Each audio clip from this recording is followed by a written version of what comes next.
Now we will see the how an app is built, that is the process of building an app.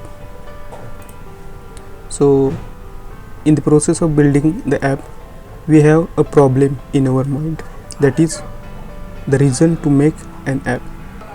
The problem is the reason for which we need to create the app.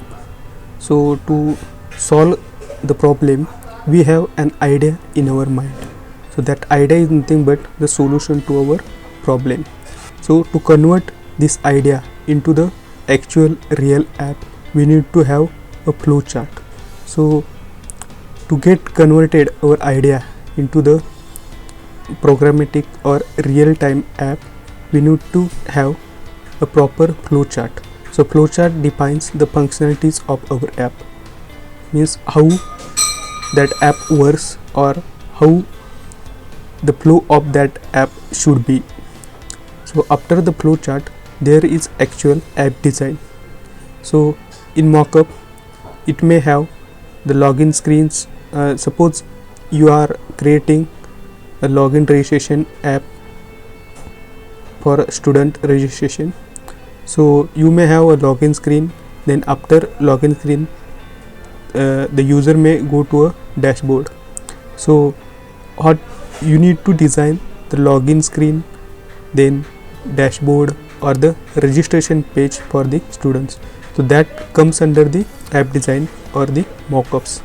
So we need to convert this app or the UI to actual working design, that is nothing but the prototypes. So prototype, these are nothing but the set of rules through which we can convert our app or the login screen or the actual flow from design to real-time implementation, that is nothing but the real app. So this is nothing but the process of building an app. Whenever there are changes in our app, we need to add some functionalities. So whenever we add some functionalities, then the flowchart gets changed. So we need to define the flow from which step or which activity to which activity, from one activity to another activity. So we need to redesign the flowchart, and as per the flowchart, we need to again design our app, that is mockups, and that mockups will actually turn into a working design with the help of prototype, and our real app or the actual app gets designed or built.